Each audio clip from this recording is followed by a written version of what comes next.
அப்புறம் ஸ்கூலில் சத்துணவு சாப்பாடு போடுவாங்க. சத்துணவில் சாப்பிட்றதுக்கு முதல்ல பேர் கொடுத்துருக்கணும். அழகான ஒரு அலுமினிய தட்டு, அதில் சுட சுட சாப்பாடு போடுவாங்க. அந்த சாப்பாட்டை ஒவ்வொரு சாப்பாடாக எண்ணிடலாம், அவ்வளோ பெருசாக இருக்கும். அதை பிணைஞ்சு சாப்பிட்றதுக்காக ஒரு சாம்பார் ஊற்றுவாங்க, சத்துணவு சாம்பார் தட்டு ஃபுல்லாக ஊற்றுவாங்க. அதுவும் சுட சுட இருக்கும். அதை குடித்தாலே போதும், பசி அடங்கிடும். அப்புறம் வாரத்துக்கு ஒரு முறை சத்துணவில் முட்டை போடுவாங்க. எங்கள் ஊரில் அதுக்கு பேர் மொட்டு. நாங்கள் இப்போ சாப்பாட்டு பேர் அடித்தோம்னா திப்பு திப்புன்னு ஓடுவோம் தட்டை எடுத்துகிட்டு. ஏன்னா கடைசியாக வந்தால் கிடைக்காது முட்டை.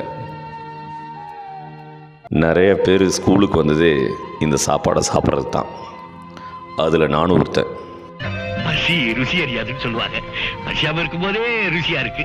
இந்த பசி சாப்பிட்டா உண்மையிலே சொல்றேன், உன் கை பக்குவத்தை சாப்பிடும் போது எனக்கு எங்க ஆத்தா ஞாபகம் வரும்.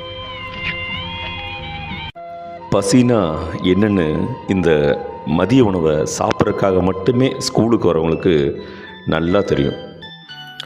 இந்த நேரத்தில் இந்த 4 பேருக்கும் நாம் நன்றி சொல்ல வேண்டி கடமைப்பட்டிருக்கோம்.